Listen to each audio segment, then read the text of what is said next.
ꯃꯌꯥꯝꯕꯨ ꯈꯨꯔꯨꯝꯖꯔꯤ ngasi aina pudunu lagle bese egi mana takpiba maki ilisa marum ilisa gi marum amasung ilisa gi pis mukhi panga thongbagi process aduni aina ilisa asi macha amaga khara chauba marum jawbaga atu laurakpani bazardagi duga ilisa achauba asi mak khajitang masa naubani na maki marum se tonga na lauthoga pis se kakchamani Ilisha se aina sumna shallow fry taure shallow fry taujari jamna munna fry tauba jaro shallow fry tauri sumna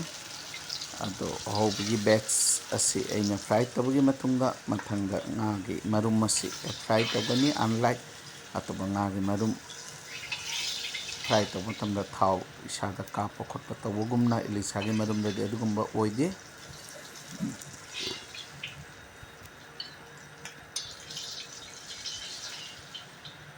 asumai tawdana ahobagi batch nga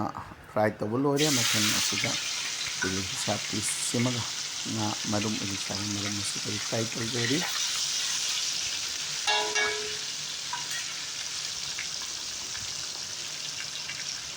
ilisa gi jam thongbagi jam nungaibana magi yamna kuina changtaba adumba recipe amani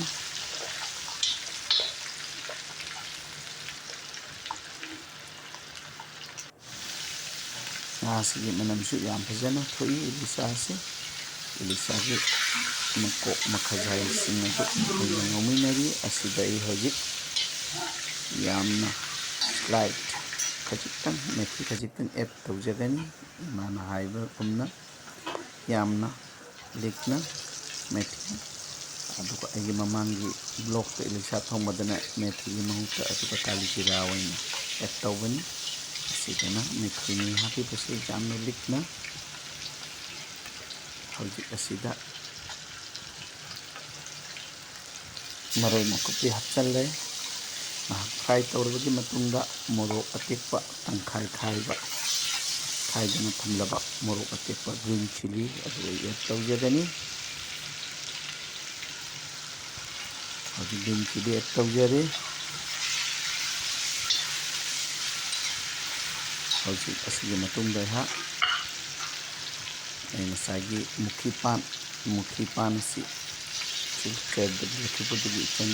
ganjana na purpa adugi pan mana tu ijaramba mana pudirakpa yamna mesina adugi pan aina masi thonglibasi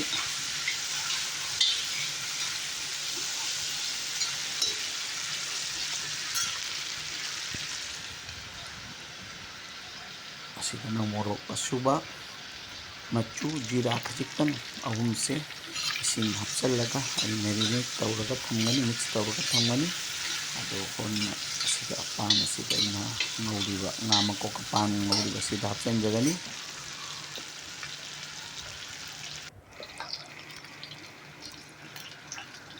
hojik ai thum add tawjari requirement gi matungina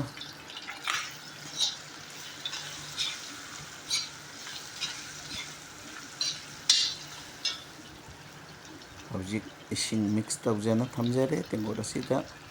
maroi sing asiga ai add tawjaragani asida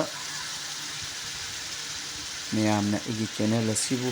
support tabigi namakta amkha leitana thagatchari ai hojikchu mapung phana fajana videography tawba ngamjade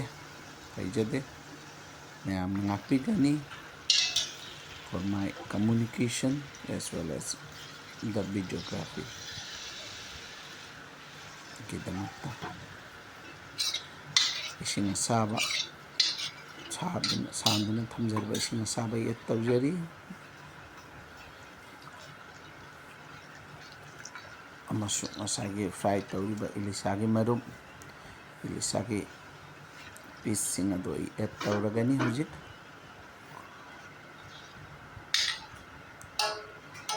aina ising se add tawagi mamangda pan asi almost 50% fry oirabani ꯉꯧꯃꯤꯟꯅꯕꯗ ꯏꯂꯤꯁꯥꯒꯤ ꯃꯔꯨꯝꯅꯤ ꯍꯧꯖꯤꯛ ꯍꯥꯞꯆꯔꯤꯕꯁꯦ ꯍꯣꯔꯦꯟ ꯀꯣꯟꯅ ꯑꯩ ꯁꯨꯝ ꯁꯥꯔꯞ ꯇꯧꯕ ꯃꯇꯝꯗ ꯁꯨꯝ ꯃꯀꯛ ꯃꯀꯛ ꯀꯛꯑꯒ ꯂꯧꯊꯣꯛꯆꯒꯅꯤ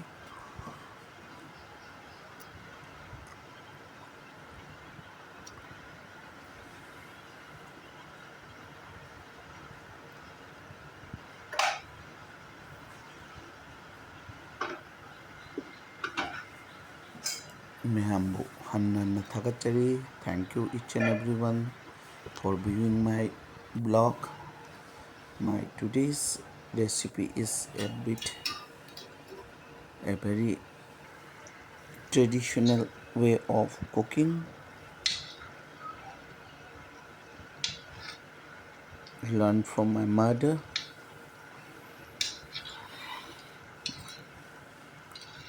Aduna aina Emagi Ilisha Khuthong haina sum ming thonjabani. ꯑꯩꯒꯤ ꯑꯦꯟꯁꯥꯡ ꯏꯂꯤꯁꯥ ꯊꯣꯡꯕ ꯑꯁꯤ ꯑꯣꯜꯃꯣꯁ ꯂꯣꯏꯔꯦ ꯂꯣꯏꯕꯗ ꯑꯁꯤꯗ ꯑꯩ ꯃꯥꯁꯇꯔꯗ ꯑꯣꯏꯜ ꯆꯥꯃꯁ ꯃꯈꯥꯏ ꯑꯃ ꯍꯥꯞꯆꯤꯜꯂꯒ ꯑꯦꯗ ꯇꯧꯔꯒ ꯑꯩꯒꯤ ꯉꯁꯤꯒꯤ ꯏꯂꯤꯁꯥ ꯊꯣꯡꯕ ꯑꯁꯤ ꯂꯣꯏꯁꯤꯟꯖꯔꯤ ꯃꯌꯥꯝꯕꯨ ꯍꯟꯅ ꯊꯥꯒꯠꯆꯔꯤ ꯃꯥꯏ ꯍꯣꯕꯤ ꯑꯃꯁꯨꯡ ꯃꯥꯏ ꯆꯥꯛꯈꯨꯝꯒꯤ ꯃꯥꯏꯀꯩꯗꯒꯤ ꯑꯃꯨꯛ ꯑꯅꯧꯕ ꯕ꯭ꯂꯣꯛ ꯄꯨꯗꯨꯅ ꯂꯥꯛꯆꯒꯦ ꯊꯦꯡꯛ ꯌꯨ